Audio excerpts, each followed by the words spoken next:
စိတ်ဤအေးချမ်းခြင်းမေတ္တာဆိုတာ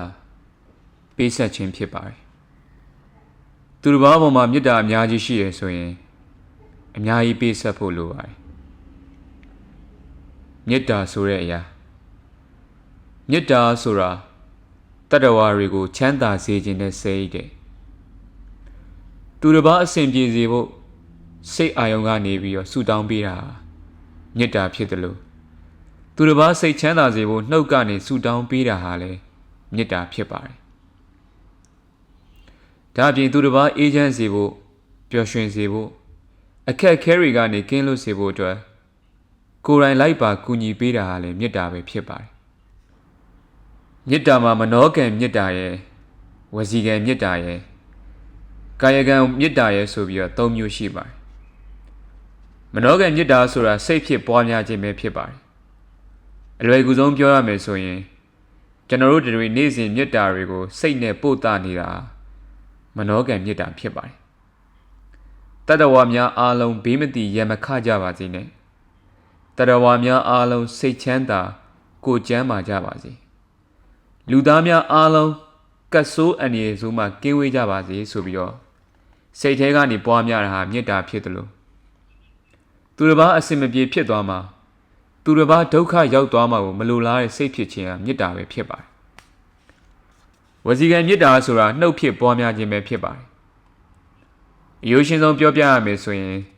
သူတစ်ပါးအစင်ပြေသွားစေဖို့အတွက်အကြံဉာဏ်ပေးတာလမ်းညွှန်ပြသပေးတာအသိပေးတာတတိပေးတာတွေဟာဝစီကံမေတ္တာပဲဖြစ်ပါတယ်နောက်ပြီးသူတစ်ပါးပျော်ရွှင်စေဖို့အတွက်ဘေးအန္တရာယ်ကင်းရှင်းစေဖို့နှုတ်ပါးစပ်ကနေအတန်ထွက်ရွတ်ဆိုပို့တာဟာလည်းဝစီကံမေတ္တာပဲဖြစ်ပါတယ်ကာယကံမေတ္တာဆိုတာကိုယ်အမှုဖြစ်ပြုလုပ်ခြင်းဖြစ်ပါတယ်ဥပမာလမ်းသွားရင်းနဲ့စူးတစ်ချောင်းအမိုက်တစမြင်မိတဲ့အခါမှာလမ်းသွားလမ်းလာတွေခလုတ်တိုက်တာစွန်းနေမိတာတွေမဖြစ်ပါစေနဲ့ဆိုတဲ့စိတ်ကလေးနဲ့စူးရီအမိုက်တွေကိုဖယ်ရှားတန့်စင်ပေးလိုက်တာဟာကာယကံမေတ္တာဖြစ်တယ်လို့ကိုယ်ရှိမှအစင်မပြေဖြစ်နေတဲ့သူတွေကိုငွေအင်အားသို့မဟုတ်လူအင်အားနဲ့တက်ဆန်းသမျှကူညီပေးလိုက်တာဟာလည်းကာယကံမေတ္တာပဲဖြစ်ပါတယ်တကယ်တော့မေတ္တာဆိုတာစာနာစိတ်တွေအများကြီးနဲ့ဖွဲ့စည်းထားတဲ့အရာဖြစ်ပါတယ်ဒီလိုစာနာစိတ်တွေကြောင့်ပဲသွေးမတော်သားမဆက်ဖဲနဲ့ငလင်ပေးရေဝေးတွေမှာကာယကံမေတ္တာတွေနဲ့အားကျိုးမှန်တက်ဝိုင်းဝန်းကူညီကြတာမဟုတ်ပါလားသူ့နေရာမှာငါသားဆိုရင်ဆိုတဲ့စိတ်ကလေးနဲ့ကူညီကြတာမဟုတ်ပါလားကျမ်းမာရေးဆိုးရွားတာခံစားနေရတဲ့သူကိုမြန်မြန်ကျမ်းမာပါစေဆိုပြီးမေတ္တာပို့တာပေးတာဟာလူသားချင်းစာနာစိတ်ကလေးကြောင့်ပဲမဟုတ်ပါလားတပင်ပေါ်ကနေပြုတ်ကျနေတဲ့ငှက်တိုက်ကလေးကိုအဲ့ဒီတပင်ပေါ်မှာကောင်းကောင်းမွန်မွန်ပြန်တင်ပေးတာဟာဒီငှက်တိုက်ကလေးကငါတို့အိမ်ကလေးသာဖြစ်မယ်ဆိုရင်ဆိုရဲမတိစိတ်ကလေးကဖြစ်လာတဲ့စာနာစိတ်ကလေးကြောင့်ပဲ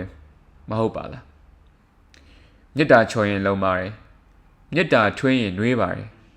ဒါကြောင့်မေတ္တာများများထားပါကာယကံမေတ္တာဝစီကံမေတ္တာ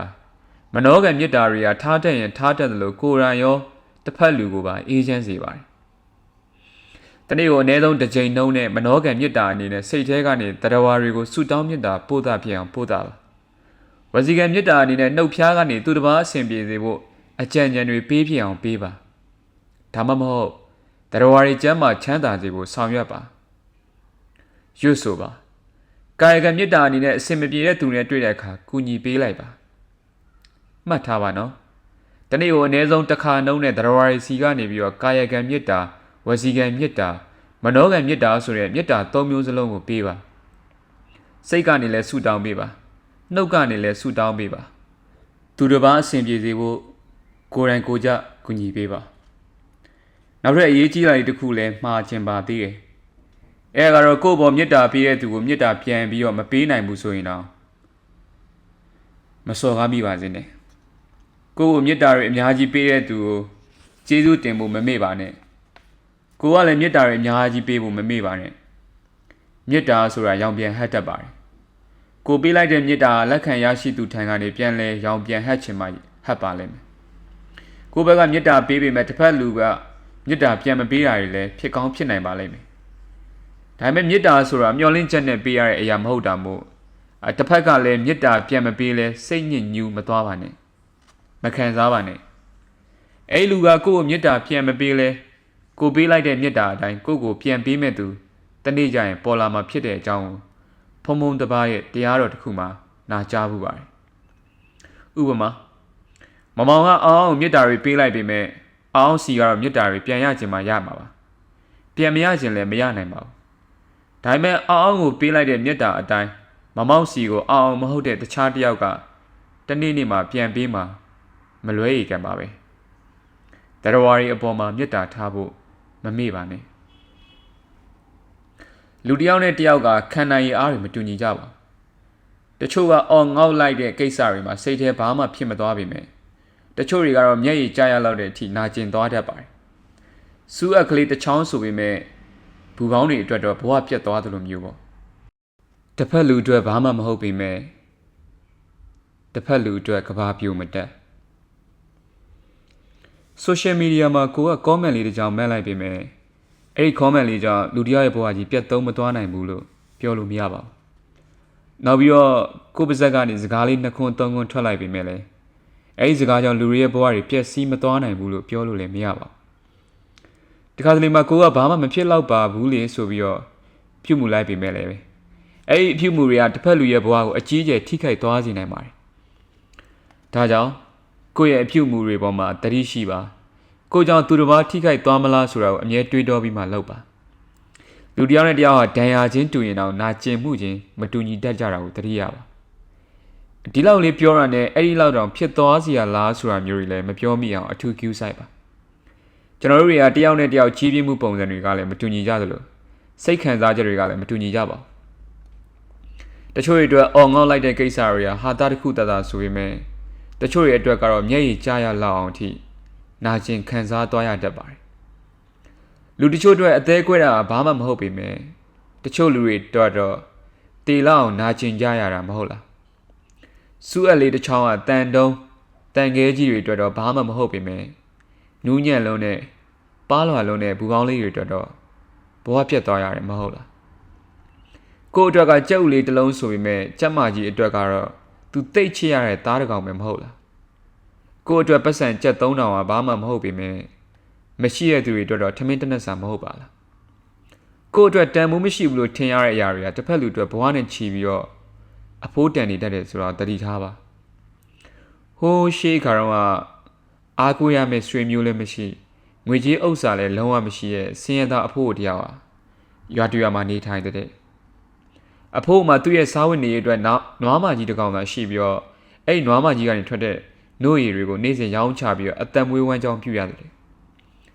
ဒီနေ့တော့အဖိုးတို့ရဲ့ရွာကိုအင်အားကြီးတဲ့ဓမြအဖွဲ့ကဝင်ရောက်လာတယ်အဖိုးတို့တရွာလုံးကလည်းဓမြအဖွဲ့ကိုကြောက်ပြီးတော့တောထဲဝင်ကပုန်းရှောင်နေရတာပေါ့ဓမြအဖွဲ့ကလည်းရွာထဲမှာဘယ်သူမှမရှိတော့တွေ့သမျှပစ္စည်းတွေအကုန်လုံးယူကြတဲ့နောက်ပြီးဓမြအဖွဲ့ကအဲ့ဒီညအတွက်ရွာမှာပဲနေထိုင်ဖို့စခန်းချဖို့ဆုံးဖြတ်လိုက်ကြပြီးတော့ညသာအတွက်ရွာမှာရှိတဲ့ကျွဲနွားတွေအများအပြားကိုတက်ဖြတ်ခဲ့ကြတဲ့ကျွဲနွားတွေအများကြီးတက်ဖြတ်လိုက်ကြပေမဲ့ဓမြအဖွဲ့ဟာအဲ့ဒီကျွဲနွားအကုန်လုံးကိုတော့မစားနိုင်ခဲ့ဘူးတဲ့နောက်တနေ့မိုးလင်းတော့ဓမြအဖွဲ့လည်းနောက်ထပ်ရွာတွေကိုထပ်မံခီးဆက်ကြပြန်တဲ့ဓမြတွေလည်းပြန်သွားရောရွာကလူတွေနဲ့အတူအဖိုးလည်းမိမိရဲ့သက်ဆိုင်ရာအိမ်လေးကိုပြန်လာတဲ့အိမ်ကိုလည်းရောက်ရောအဖိုးရဲ့စားဝတ်နေရေးအတွက်တာဝန်ယူပေးနေတဲ့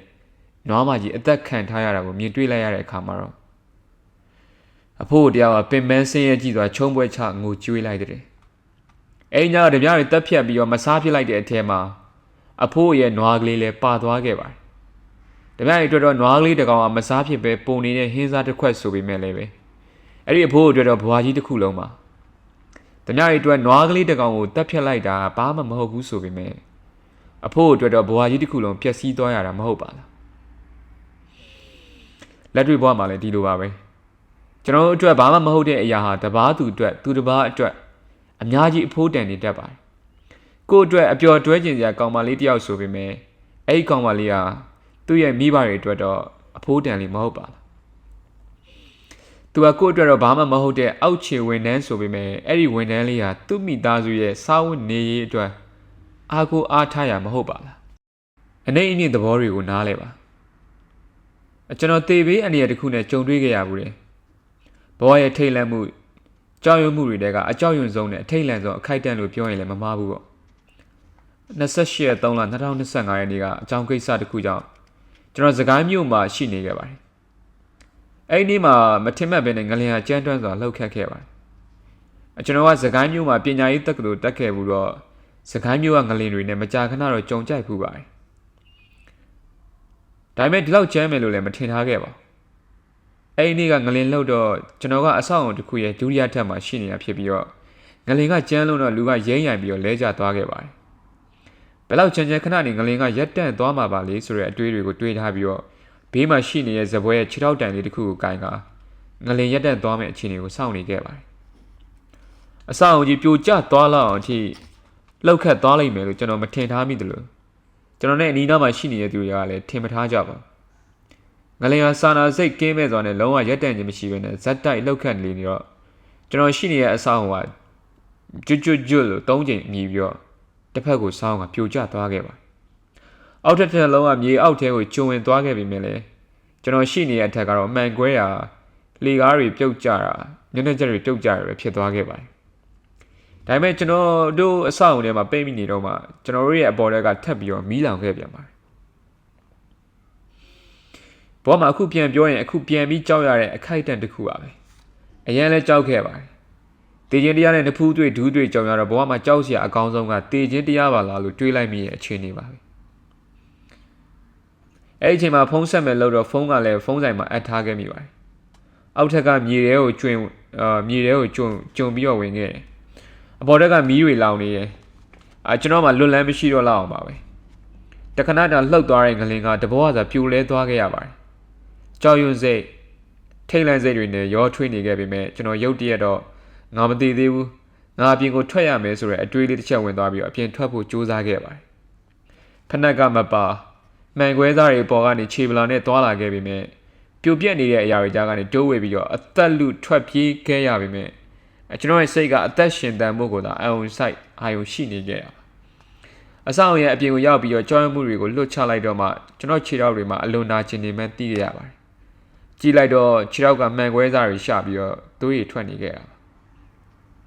အဲ့ဒီကတခဏအတွင်းမှာလူတွေအများကြီးတေတာကိုမြင်ခဲ့ရတယ်။တခဏအတွင်းမှာတိုက်တာအိုးရင်ပျက်စီးသွားတာတွေကိုမြင်ခဲ့ရတယ်။တထေးတွေကလည်းရုတ်တရက်ဆင်းရဲသွားတဲ့အခြေအနေဖြစ်တယ်လို့ဆင်းရဲတဲ့သူတွေကလည်းချွတ်ချုံကြွသွားတဲ့အခြေအနေပါပဲ။ခဏတစ်ပြုတ်အတွင်းမှာအများကြီးကြောင်းလဲသွားခဲ့ရတဲ့အခြေအနေပါပဲ။အဲ့ဒီကကျွန်တော်စကိုင်းရဲ့ကွင်းပြင်အလွတ်တစ်ခုမှာအိတ်ခဲ့ရတယ်လို့နောက်တနေ့မှလှေနဲ့ကူးပြီးတော့အိမ်ကိုပြန်ခဲ့ရပါတယ်။ကျွန်တော်စီးလာတဲ့ဆိုင်ကယ်လေးကလည်းတိုက်ပြီးတဲ့အထက်ပါတော့သွားရည်လာရည်ကအတော်ဒုက္ခရောက်ခဲ့ရပြန်ပါတယ်ကျွန်တော်နေတဲ့အုံချောရွာလေးကိုရောက်တော့မှဆိုရှယ်မီဒီယာကိုအသုံးပြုနိုင်ပြီးတော့ကျွန်တော်တို့ပဲလောကဒဏ်ကိုခန်းစားခဲ့ရတာမဟုတ်ဘဲနဲ့လူအများကြီးခန်းစားခဲ့ရတယ်ဆိုတာကိုသိလိုက်ရပါတယ်ပတ်စံရှိလို့အားကြခဲ့ရတဲ့ကျွန်တော်ရဲ့တငယ်ချင်းလေးဆိုလဲသူတယောက်တည်းပဲအသက်ရှင်ပြီးတော့မိသားစုဝင်အားလုံးနဲ့သူ့ရဲ့ပိုင်ဆိုင်မှုအားလုံးကိုဆုံးရှုံးလိုက်ရပါတယ်တချိန်ကအားကြခဲ့တဲ့တငယ်ချင်းလေးကအခုတော့ဘာမှမရှိတော့တဲ့အားကိုးရမဲ့တဲ့သူလေးဖြစ်နေခဲ့ပြီးအခိုက်အတန့်လေးတစ်ခုတွင်းမှာအနေညင်အတက်ကြတွေအဲ့ဒီသဘောတွေကိုကြုံခဲ့ရတာမို့ရှိလို့လဲရှိမှမတက်ရဲတော့ဘူးမရှိလို့လဲမရှိမှမတက်ရဲတော့ပါဘူးတစ်ချိန်ရောက်ရင်အရာအားလုံးကိုကျွန်တော်တို့ကထားခဲ့ရမယ်ဆိုတာကိုလုံးဝကိုနားလေသဘောပေါက်သွားခဲ့ပါတယ်အခုချမ်းသာနေပေမဲ့ခဏနေဆင်းရဲသွားနိုင်ကြောင်းကိုလည်းသဘောပေါက်သွားခဲ့ပါတယ်ကိုအားကြတဲ့သူတွေဟာကိုလောက်မှအစင်မပြေတော့တဲ့သဘောတွေကိုလည်းနားလည်ခဲ့ရပါတယ်အခုချိန်မှာသင်ဟာပတ်စံရှာနေနိုင်ပြီးတော့အောင်မြင်တဲ့သူတွေရောက်ဖြစ်နေပေမဲ့လည်း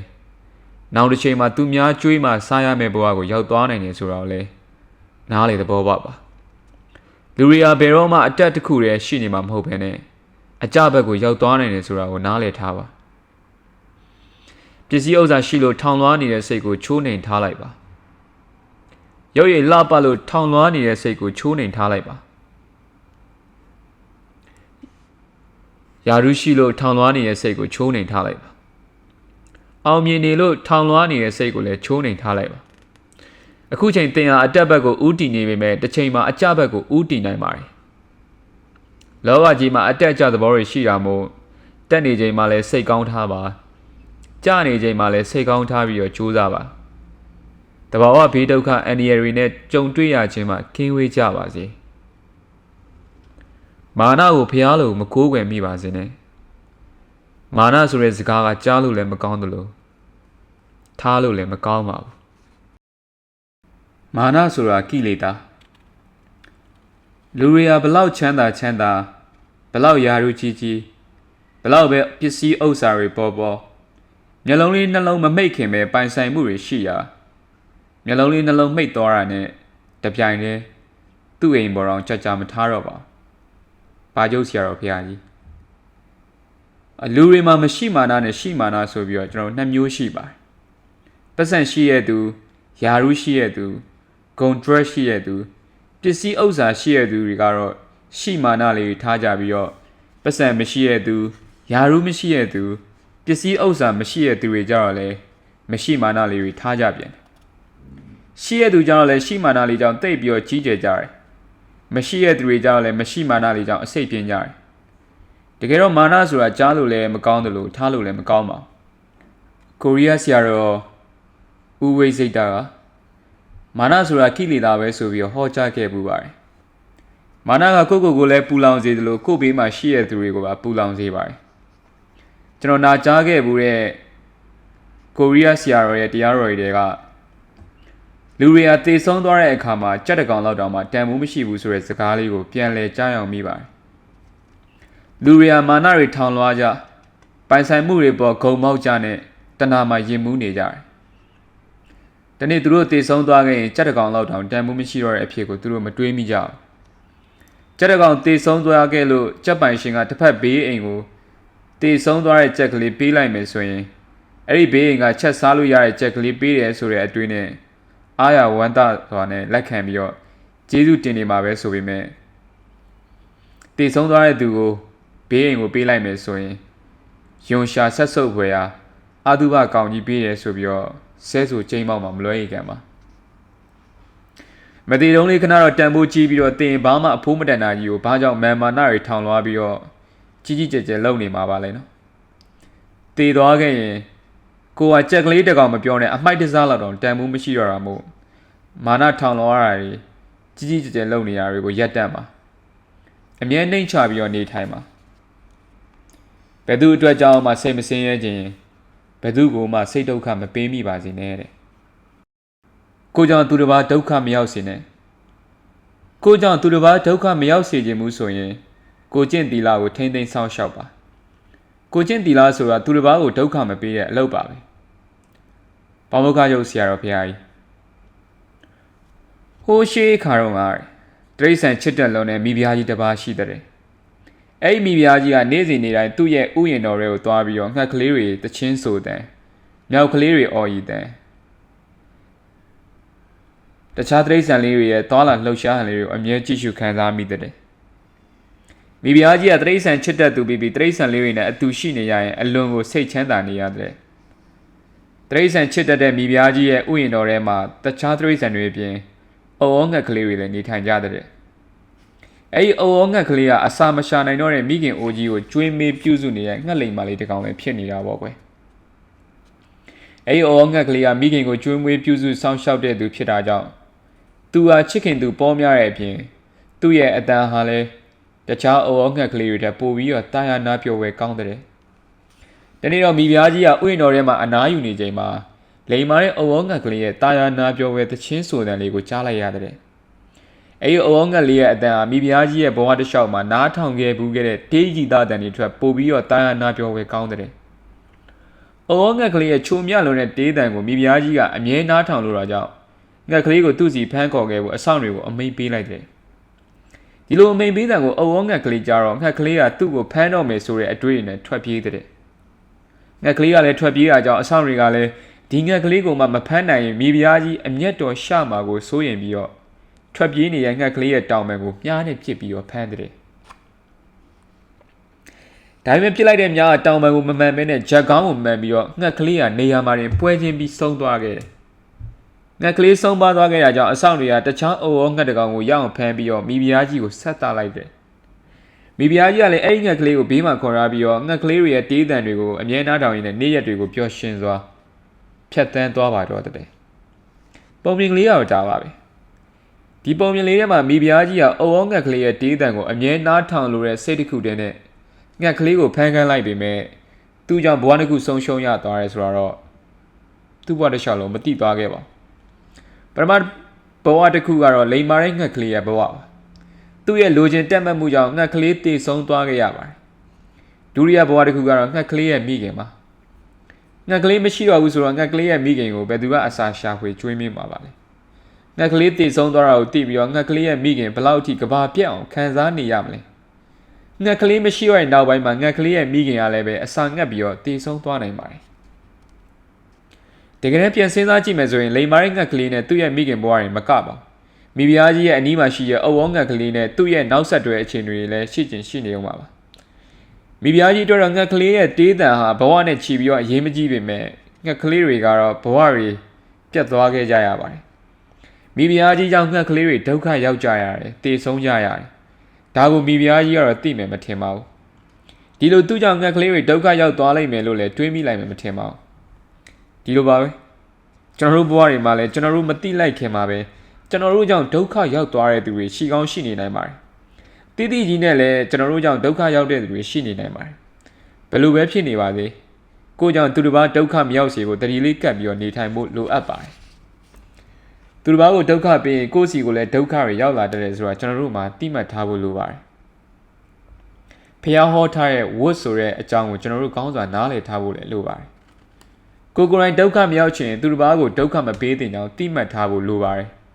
ကျွန်တော်တို့ကအတိတ်ဘဝရဲ့ကုသိုလ်ကံတွေကြောင့်ဒီဘဝမှာအစဉ်ပြေပြေချမ်းချမ်းသာသာနေနိုင်ပေမဲ့အဲဒီကုသိုလ်ကံတွေကုံဆုံးသွားတဲ့အခါမှာပေးဆက်ရမယ့်ဝတ်ကြွေးတွေကိုချက်ချင်းလက်ငင်းပေးဆက်ကြရမှာဖြစ်ပါတယ်ဝတ်ကြွေးဆက်ခြင်းကဒီဘဝမှာလည်းဖြစ်နိုင်တယ်လို့နောက်ဘဝမှာလည်းဖြစ်နိုင်ပါတယ်သူများရဲ့အတိုက်အညွန့်ကိုဖျက်ဆီးထားရင်ကိုယ့်မိသားစုလည်းတကွဲတပြားစီဖြစ်တတ်ပါတယ်သူတစ်ပါးကိုလိန်ညာထားရင်ကိုယ်တိုင်လည်းလိန်ညာခံရမှာဖြစ်ပြီးတော့သူတစ်ပါးကိုအသေးခွဲထားရင်တနေ့နေ့မှာကိုယ်တိုင်လည်းအသေးခွဲရမှာဖြစ်ပါတယ်။ဒါကြောင့်တစ်ချိန်ချိန်မှာသူများဒုက္ခပေးတာမခံရဘူးကိုယ်တိုင်ကလည်းသူတစ်ပါးကိုဒုက္ခမပေးမိပါစေနဲ့။တသက်မှာတစ်ခါပဲချစ်ခွင့်ရရင်ဆိုရင်ဖေဖေနဲ့မမေကိုပို့ချစ်ပါမယ်။ဒီတက်ပုံကောင်းကိုစူးစမ်းပြီးတော့ဒီတက်ပုံမြင့်တဲ့နေရာမှာဖေဖေနဲ့မမေကိုထားမယ်။ပင်ပန်းနေခဲ့ရင်တော့ဖေဖေနဲ့မမေအတွက်ပြုံးထားမယ်။ချစ်ရတဲ့မိမိဟာကျေးဇူးတင်စကားဆိုခြင်းကျွန်တော်ရဲ့ဘဝမှာကျွန်တော်တို့ကိုအသက်နဲ့ရင်ပြီးတော့မွေးဖွားပေးခဲ့တဲ့ကျွန်တော်တို့ရဲ့မိခင်ကိုရင်ထဲနှလုံးသားတွေကနေနက်နက်ရှိုင်းရှိုင်းနဲ့ကျေးဇူးတင်ဘူးပါသလားကျေးဇူးတင်ကြောင်းကိုရောပြောခဲ့ဘူးပါသလားမပြောရသေးဘူးဆိုရင်တော့မေးရဲ့မျက်နှာလေးကိုစိတ်အာရုံမှမြင်အောင်ကြည့်ပြီးတော့အခုပဲကျေးဇူးတင်ကြောင်းပြောလိုက်ကြရအောင်နော်အသက်နဲ့ရင်ပြီးမွေးဖွားပေးခဲ့တဲ့အတွက်အမေကိုကျေးဇူးတင်ပါတယ်ငယ်စဉ်ဘဝမှာအာဟာရဖြစ်စေခဲ့တဲ့အတွက်အမေရဲ့နှိုးရည်စက်တွေကိုကျေးဇူးတင်ပါတယ်။စိတ်လုံခြုံမှုပေးပြီးတော့အမြဲတမ်းတင်ဆုံးမပေးခဲ့တဲ့အတွက်အမေကိုကျေးဇူးတင်ပါတယ်။ဆွမ်းလွန်နေတာခံခဲ့မှုတွေအတွက်အမေကိုကျေးဇူးတင်ပါတယ်။အခုချိန်ထိလှုပ်ကြွေးခွင့်ပေးခဲ့တဲ့အမေကိုကျေးဇူးတင်ပါတယ်။အခုရဲ့အထိရောက်လာအောင်ပြုစုစောင့်ရှောက်ပေးခဲ့တဲ့အမေကိုကျေးဇူးတင်ပါတယ်။တခုခုဆိုအမြဲနားလဲခွင့်လွှတ်ပေးလို့အမေကိုကျေးဇူးတင်ပါတယ်အမေရှိနေသေးရင်ငါသားသမီးတွေမျက်နှာမငယ်စေရဘူးဆိုတဲ့စကားတွေအတွက်လည်းကျေးဇူးတင်ပါတယ်အမြဲမြတ်တာထားပြီးတော့ဂူတဆိုင်ဆောက်ရှောက်ပေးခဲ့တဲ့အတွက်အမေကိုကျေးဇူးတင်ပါတယ်စားကျင်တဲ့ထမင်းစားကျင်တဲ့ဟင်းတွေကိုဖွဲ့ဖွဲ့ရရချက်ကျွေးခဲ့တဲ့အတွက်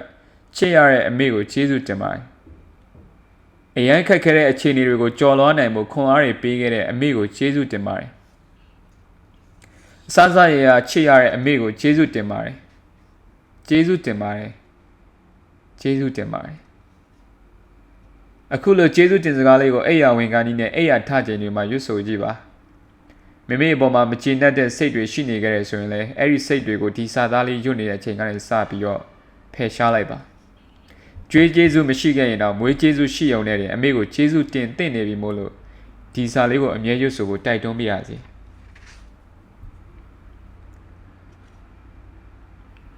ဖေဖေရှိနေသေးတယ်ဆိုတဲ့အတီလေးတစ်ခုနဲ့ဘဝလုံခြုံရပြီးတော့မေမေရှိနေသေးတယ်ဆိုတဲ့အတီနဲ့ဘဝနွေးနွေးထွေးထွေးရှိနေရတာကြောင့်လောကမှာအရာရာဆုံးရှုံးခဲ့ရရင်တော့ချစ်ရတဲ့ဖေဖေနဲ့မေမေကိုမဆုံးရှုံးရရင်ကျေနပ်ပါပြီချစ်ရတဲ့ဖေဖေအားကျေးဇူးတင်ခြင်း ကျွန်တော်တို့ရဲ့ဘဝမှာချစ်ရဆုံးယောက်ျားတစ်ယောက်ကိုပြောရပါဆိုရင်ကျွန်တော်တို့ရဲ့ဖေဖေပဲဖြစ်ပါလိမ့်မယ်ကျွန်တော်တို့ရဲ့ဖေဖေကအယက်သမားကြီးပဲဖြစ်နေနေလူဆိုးကြီးပဲဖြစ်နေနေနောက်ဆုံးမိသားစုကိုပြစ်ခွာသွားသူကြီးပဲဖြစ်နေပါစေဦးတော့ဖေဖေကဖေဖေပဲမို့လို့ဒီစာလေးကိုဖတ်ပြီးတော့ဖေဖေကိုကျေးဇူးတင်ကြောင်းပြောကြရအောင်နော်ကျေးဇူးတင်စကားပြောရမှာမလို့ဖေဖေမျက်နှာလေးကိုစိတ်အာရုံထဲမှာမြင်အောင်ကြည့်ဖို့မမေ့နဲ့နော်ကျွန်တော်တို့မိသားစုကိုထမင်းမငတ်ရအောင်ရှာဖွေကျွေးမွေးခဲ့တဲ့အတွက်အဖေကိုကျေးဇူးတင်ပါတယ်ကျွန်တော်တို့မိသားစုကိုစိတ်လုံခြုံစေခဲ့တဲ့အတွက်အဖေကိုကျေးဇူးတင်ပါတယ်အနစ်နာခံပြီးတော့ပေးဆက်ခဲ့မှုတွေအတွက်အဖေကိုကျေးဇူးတင်ပါတယ်လူလားမြောက်အောင်အလုပ်တွေပင်ပင်မမတ်လုပ်ပြီးတော့ရှာဖွေကျွေးမွေးခဲ့တဲ့အတွက်အဖေကိုကျေးဇူးတင်ပါတယ်ကျွန်တော်အမြင့်တနေရာရောက်ရှိဖို့အတွက်မြေပေါ်ကိုကြပေးခဲ့ရတဲ့အဖေရဲ့ချွေးဆက်တွေကိုအားနာတယ်လို့ကျေးဇူးလည်းတင်ပါတယ်ကျွန်တော်တို့ဘဝတွေပန်းလေးလိုလှပဖို့ဥယျာဉ်မူကြီးလိုအပင်ပန်းခံပြီးတော့ပြိုးထောင်ပေးခဲ့တဲ့အတွက်အဖေကိုကျေးဇူးတင်ပါတယ်ကောင်းသည်ဖြစ်စေဆိုးသည်ဖြစ်စေနားလေခွင့်လို့ပေးခဲ့တဲ့အတွက်အဖေကိုကျေးဇူးတင်ပါတယ်အဖေရှိနေသေးတဲ့ဆိုတဲ့အသိစိတ်ကလေးဖြစ်ပွားဖို့ကြမ်းမအောင်နေပေးခဲ့တဲ့အတွက်အဖေကိုကျေးဇူးတင်ပါတယ်အဖေရိုက်နှက်ဆုံးမခဲ့မှုတွေကငယ်စဉ်အခါကအသားနာခဲ့ပေမဲ့ကြီးလာတော့ဘဝမနာခဲ့ပါဘူးအဖေရဲ့ဆိုဆုံးမမှုတွေအတွက်အဖေကိုကျေးဇူးအများကြီးတင်ပါတယ်အများကြီးကျေးဇူးတင်ပါတယ်အများကြီးကျေးဇူးတင်ပါတယ်အခုလိုကျေးဇူးတင်စကားလေးကိုအိယာဝင်ကနီးနဲ့အိယာထခြင်းတွေမှာရွတ်ဆိုကြည့်ပါအဖေပေါ်မှာမကျေနပ်တဲ့စိတ်တွေရှိနေခဲ့တဲ့ဆိုရင်လည်းအဲ့ဒီစိတ်တွေကိုဒီစာသားလေးနဲ့ရွတ်ဆိုခြင်းကနေစတင်ပြီးတော့ဖယ်ရှားပါသူများတွေဖေလို့ခေါ်စရာရှိမနေချိန်မှာကိုကအဖေလို့ခေါ်ခွင့်ရှိနေသေးရမို့အဖေကိုကျေးဇူးတင်ကြောင်းနေတိုင်းပြောပါနော်လောကကြီးထဲမှာရှင်တန်ရတာဟာမပျော်ရွှင်တော့တဲ့အခါပတိစိတ်ပြီးအိပ်ပါပတိစိတ်ဖို့မေ့နေပြီလားလောကကြီးထဲမှာနေထိုင်ရတာပင်ပန်းလာတဲ့အခါစိတ်ဓာတ်တွေကျပြီးတော့ရှင်သန်လိုစိတ်တွေမရှိတော့တဲ့အခါပတိစိတ်ပြီးတော့အိပ်ဖို့တရိယာပါစိတ်ပင်ပန်းလာတဲ့အခါတိုင်းတချင်းသားတောင်ပြီးတွေးနေဆွေးနေမဲ့စားအနည်းဆုံးတော့ပတိလေး၃ပတ်လာတော့စိတ်ကြည့်ပါပတိစိတ်ချင်းမှာအကျိုးကျေးဇူးတွေအများကြီးရှိပါတယ်ပတိစိတ်ဖို့အတွက်အရင်ဆုံးပတိကိုဝယ်ယူတော့မယ်ဆိုရင်တော့လုံးဝဈေးမစစ်မိပါစေနဲ့ပတိစပြီးတော့စိတ်တော့မယ်ဆိုရင်လည်းကိုယ်စိတ်မဲ့ကုံတော့သူ့မဟုတ်ဂါရာရဲ့အနက်ဒိတ်ပဲကိုအရင်ဆုံးသိအောင်လုပ်ပါပတိစိတ်တဲ့အခါဘယ်ဘက်လက်ကနေပတိလုံးလေးတစ်လုံးကိုတွန်းထုတ်လိုက်တယ်အညာဘက်လက်ကနေပတိလုံးလေးတစ်လုံးကိုဆွဲယူလိုက်တယ်ဆိုတဲ့အဖြစ်စဉ်ကိုစိတ်ကနေသိအောင်အာယုံစူးစိုက်ပြီးတော့ရှုမှတ်ပါစိတ်တွေအပြင်ကိုပြန့်နှံ့မသွားအောင်အမြဲတတိလေးကပ်ပြီးတော့စိတ်ပါနော်ပတိလေးတစ်ပတ်ပြည့်သွားပြီဆိုရင်လည်းပင်လယ်ကူးလို့ခေါ်တဲ့ဇေဒီပုံစံတဲ့နေရာလေးကိုရောက်လာပါလိမ့်မယ်အဲ့ဒီနေရာလေးကိုရောက်လာတဲ့အခါနောက်တစ်ပတ်ကိုချက်ချင်းဆက်မစိတ်ပဲနဲ့ပင်လယ်ကူးနေရာလေးမှာရက်ပြီးကိုလိုချင်တဲ့စုလေးတွေကိုတောင်းဖို့လည်းမမေ့ပါနဲ့တပတ်ပြည့်တိုင်းတစ်ချိန်စုတောင်းပါပတိစိတ်တဲ့အခါမိမိနှစ်သက်တဲ့ဂုံတော်သို့မဟုတ်ဂါရာတော်ရင်းနဲ့စိတ်လိုလည်းရပါတယ်တရဏဂုံကိုလုံးချုံလုံးစုံကိစ္စပြီးဆိုတဲ့အတိုင်းကျွန်တော်ကတော့တရဏဂုံနဲ့ပတိစိတ်ပါတယ်တရဏဂုံပရိစိတ်နီဗုဒ္ဓံတရဏံကိစ္ဆာမိပရိတလုံးချဓမ္မံတရဏံကိစ္ဆာမိပရိတလုံးချတန်ခံတရဏံကိစ္ဆာမိပရိတလုံးချဒုတိယမိဗုဒ္ဓံတရဏံကိစ္ဆာမိပရိတလုံးချဒုတိယမိဓမ္မံတရဏံကိစ္ဆာမိပရိတလုံးချဒုတိယမိတန်ခံတရဏံကိစ္ဆာမိပရိတလုံးချတတိယမိဗုဒ္ဓံတရဏံကိစ္ဆာမိပရိတလုံးချတတိယမိဓမ္မံတရဏံကိစ္ဆာမိပတိတလုံးချတတိယမိသံဃာတရဏံကိစ္ဆာမိပတိတလုံးချတရဏဂုံရဲ့အနက်ဒိဗေကတော့ဗုဒ္ဓံတရဏံကိစ္ဆာမိသစ္စာ၄ပါးမြတ်တရားကိုပိုင်းခြားထင်ထင်သိမြင်တော်မူသောအရှင်ဘုရားယုံကြည်ကိုးကွယ်စည်းကပ်ပါ၏ဓမ္မံတရဏံကိစ္ဆာမိတရားတော်မြတ်ကိုယုံကြည်ကိုးကွယ်စည်းကပ်ပါ၏သံဃာတရဏံကိစ္ဆာမိတန်ဃာတော်များကိုယုံကြည်ကိုးကွယ်စည်းကပ်ပါ၏ကဲပရိစိတ်နီးလေးကိုတည်သွားပြီဆိုတော့စိတ်ပင်ပန်းလာတဲ့အချိန်တိုင်းမှာဝမ်းနဲ့ပူဆွေးနေမဲ့စားပရိစိတ်နေဖို့ကိုသာဆုံးဖြတ်ပါပရိစိတ်တဲ့ကအပတ်ရည်အတွက်အကျင့်ရည်အတွက်ကအဓိကမကြဘဲနဲ့စိတ်တည်ငြိမ်အေးချမ်းနေဖို့ကသာအဓိကကြတာမို့အကျင့်ရည်အတွက်များလို့တဲ့စိတ်နဲ့မစိတ်တင်ကြအောင်သတိပြုပါနော်စိတ်ပုံမတည်ငြိမ်နေစေဖို့ပရိစိတ်တဲ့အခါမှာတလုံးချင်းဖြည်းဖြည်းချင်းစိတ်ဖို့ကိုလည်းအကြံပြုပေးပါရစေဒီနေ့ကစပြီးတော့စိတ်ပင်ပန်းလာတဲ့အခါတိုင်းမှာပရိစိတ်ဖို့လုံးဝမမေ့ရဘူးနော် ကိုမေတ္တာပို့ဖို့မေ့နေပြီလားတချို့တွေအခုချိန်ထိမတည်သေးတဲ့အရာလေးတစ်ခုရှိပါတယ်အဲ့ဒါဘာလဲဆိုတော့သူတစ်ပါးကိုမေတ္တာမပို့ရင်ကိုအရင်ဆုံးမေတ္တာပို့ရမယ်ဆိုတာပါပဲကိုမေတ္တာမပို့ဘဲနဲ့သူတစ်ပါးကိုအရင်ဆုံးမေတ္တာပို့လို့မရပါ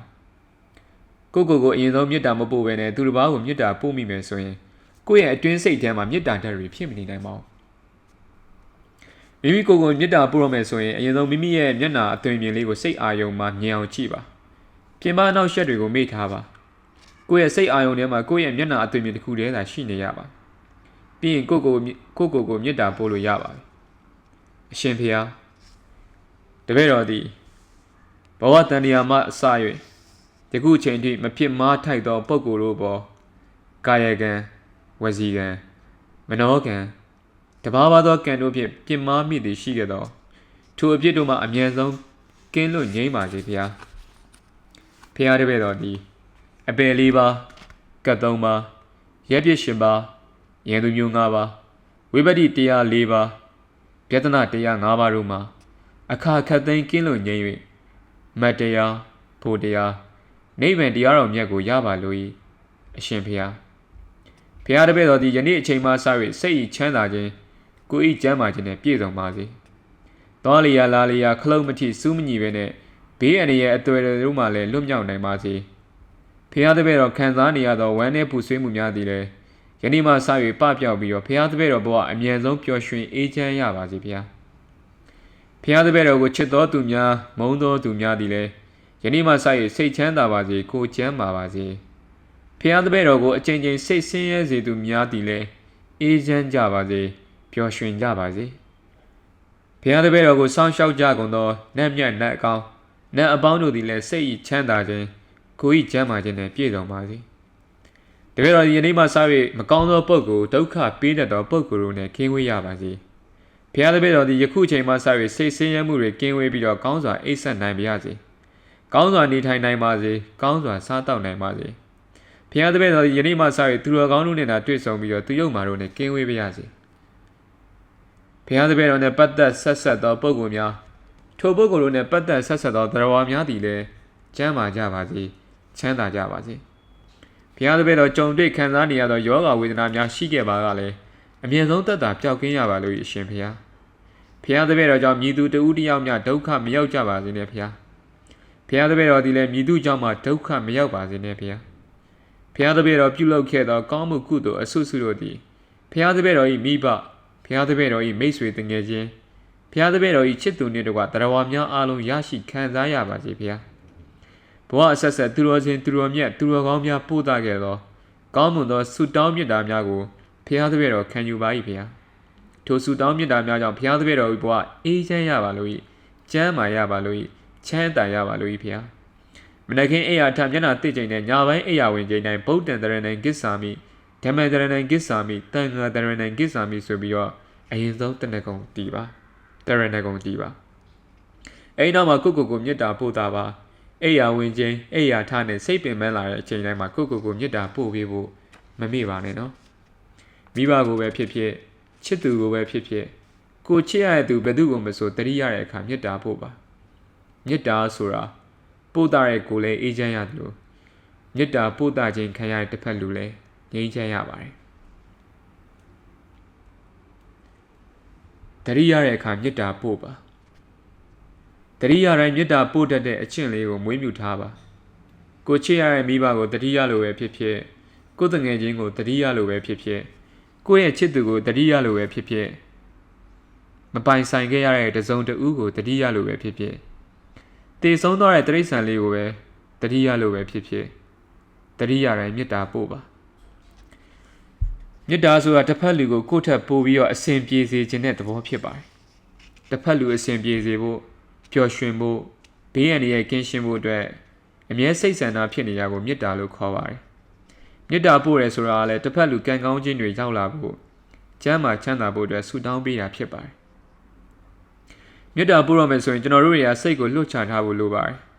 စိတ်ထဲမှာရှင်းအောင်နေဖို့လိုပါတယ်ကိုယ်စိတ်အာရုံဟာလုံးဝငြိမ်းချမ်းသွားပြီဆိုတော့ねကျွန်တော်တို့ကစတင်မေတ္တာပို့လို့ရပါတယ်အရှင်ဖေဟာရှင်တန်ခဲ့တဲ့ကာလတစ်လျှောက် တပည့်တော်စိုးသမျှကိုတီးခံပြီးတော့တပည့်တော်အပေါ်လွန်စွာအနစ်နာခံခဲ့တဲ့တပည့်တော်ရဲ့မိခင်စိတ်ချမ်းသာလို့ကိုကျမ်းပါပါစေအရှင်ဖျားတပည့်တော်ကိုလူလားမြောက်သည့်အထိကျွေးမွေးပြုစုပေးခဲ့တဲ့ဖျားတပည့်တော်၏ဖခင်သည်ယနေ့မှစ၍အသက်ရှည်လို့ကျမ်းမာချမ်းသာပါစေအရှင်ဖျားတပည့်တော်အပေါ်မညိုညင်တဲ့ချစ်ခင်ပေးခဲ့တဲ့တပည့်တော်၏ချစ်ရသူသည်ယနေ့မှစ၍ဘေးရန်ရဲ့ကင်းရှင်းပြီးတော့အေးချမ်းပျော်ရွှင်ပါစေအရှင်ဖျားဖျားတပည့်တော်ကိုစိတ်လုံခြုံမှုပျော်ရွှင်မှုတွေပေးတဲ့တပည့်တော်ရဲ့တငယ်ချင်းသည်ယနေ့မှစ၍စိတ်ဤချမ်းသာခြင်းကိုယ်ဤချမ်းသာခြင်းနှင့်ပြည့်စုံပါစေအရှင်ဖျားတပည့်တော်အပေါ်ကျေးဇူးတည်တတ်တဲ့တပည့်တော်ရဲ့ချစ်ရတဲ့ခွေးပေါက်ကလေးလည်းကောင်းရာဘုံရာဘဝကိုရောက်ရှိပါစေရောက်တဲ့ဘုံဘဝမှာလည်းအေးချမ်းပါစေပျော်ရွှင်ပါစေစိတ်ချမ်းသာကိုယ်ချမ်းသာပါစေဘသူကိုပဲတတိယတဲ့အခါတိုင်းမှာမေတ္တာပို့ပါမေတ္တာပို့တဲ့အခါတစ်ဖက်လူကိုအန္တရာယ်ဖြစ်စေလိုတဲ့စိတ်နဲ့မပို့ပါနဲ့မေတ္တာစိတ်နဲ့ပဲပို့ပါမေတ္တာဆိုတဲ့အဓိပ္ပာယ်ကတစ်ဖက်လူကိုကောင်းကျိုးချမ်းသာရစေခြင်းနဲ့စိတ်ဆန္ဒပဲဖြစ်ပါတယ်မိဘကိုမေတ္တာပို့ဖို့လုံးဝမမေ့ပါနဲ့အဖေမရှိရတဲ့ဘဝမှာအမေကိုထပ်ပြီးတော့ဆုံးရှုံးရမှာကျွန်တော်အရမ်းကြောက်ပါတယ်ဒါကြောင့်ကျွန်တော်ဖျားကြောချိန်အတိုင်းအမေကိုကြမ်းမာနေဖို့အမေအသက်ရှည်ဖို့အမေကိုလှုပ်ကြွေးပြုစုခွင့်ရဖို့အမြဲမေတ္တာဖို့ဆုတောင်းပြပါတယ်တချို့မိဘမရှိရတဲ့သူတွေဆိုရင်အမေအဖေဆိုပြီးတော့ခေါ်ချင်လို့တော့ခေါ်ခွင့်မရတော့ပါဘူးပြုစုလှုပ်ကြွေးလုံလို့တော့ပြုစုခွင့်မရတော့ပါဘူးတင့်မှာအဖေသို့မဟုတ်အမေသို့မဟုတ်မိဘနှစ်ပါးစလုံးရှိနေသေးတယ်ဆိုရင်တော့တန်ဖိုးထားပါပြုစုလှုပ်ကြွေးပါအသက်ရှည်ကျန်းမာနေဖို့နဲ့ပြုစုလှုပ်ကြွေးခွင့်ရဖို့ကအမြဲမေတ္တာဖို့ဆုတောင်းပါကျွန်တော်တို့မေတ္တာပို့တာကြရအောင်နော်အရှင်ဘုရားဘုရားတပည့်တော်၏မိခင်နှင့်ဖခင်တို့ကိုစောင့်ရှောက်ကြကုန်သောနတ်မြတ်နတ်ကောင်းနတ်အပေါင်းတို့သည်ဒေါသခတ်သိမ်းကင်းကျင်းကြပါစေဆင်းရဲခတ်သိမ်းကင်းကျင်းကြပါစေရှေးဘဝအဆက်ဆက်ကသူတော်တင်သူတော်မြတ်များပို့တာသောကောင်းမှုသည့်မေတ္တာများကိုဘုရားတပည့်တော်၏မိခင်နှင့်ဖခင်ရရှိခံစားရပါစေဘုရားမပြည့်စုံတဲ့ဘဝမှာတော့တပည့်တော်ကိုပြည့်စုံအောင်ထားခဲ့ကြတဲ့ဘုရားတပည့်တော်၏မိခင်နှင့်ဖခင်တို့သည်စိတ်ဤချမ်းသာခြင်းကိုယ်ဤကျမ်းမာခြင်းနှင့်ပြည့်စုံပါစေဒုက္ခဆင်းရဲတို့နှင့်ရင်ဆိုင်ရသည့်အခါတိုင်းဘုရားတပည့်တော်ကိုအနောက်မှာထားပြီးတော့အရှိမမမမတ်ရှိနေပေးခဲ့ကြတဲ့တပည့်တော်၏မိခင်နှင့်ဖခင်တို့သည်ယနေ့မှစ၍စိတ်တော်ကတွေကင်းဝေးပြီးတော့အမြဲအေးချမ်းပျော်ရွှင်နိုင်ပါစေဘုရားဘဝရဲ့အပင်ပန်းဆုံးအချိန်တွေမှာတော့အဖေနဲ့အမေရှိနေသေးတယ်ဆိုတဲ့အသည့်နဲ့ရှေ့ဆက်နိုင်ရဲ့လို့အဖေနဲ့အမေကိုကျေးဇူးတင်ပါတယ်အဖေနဲ့အမေအသက်ရှည်ပါစေအဖေနဲ့အမေကိုအချိန်ကြာကြီးလှုပ်ကြွေးပြုစုနိုင်ပါစေတပည့်တော်ဆိုးသမျှကိုတီးခံပြီးတော့တပည့်တော်အပေါ်မှာလွန်စွာနေနာခံခဲ့ကြတဲ့တပည့်တော်ရဲ့မိခင်နဲ့ဖခင်တို့သည်အနာရောဂါများကင်းရှင်းပြီးတော့နှလုံးစိတ်ဝမ်းအေးချမ်းကြပါစေယနေ့ယခုအချိန်မှစပြီးဘုရားတပည့်တော်၏မိခင်နဲ့ဖခင်တို့သည်ဘေးရတန်တန်ရန်သွဲအန္တရာယ်မျိုးမျိုးတို့မှကင်းဝေးကြပါစေကောင်းကျိုးလိုရာဆန္ဒပြည့်စုံကြပါစေဘုရားမိဘတွေကိုနေ့စဉ်မေတ္တာပို့ပါရှိနေတော့မှပြုစုလှုပ်ကြွေးပါစိတ်ချမ်းသာအောင်ထားပေးပါ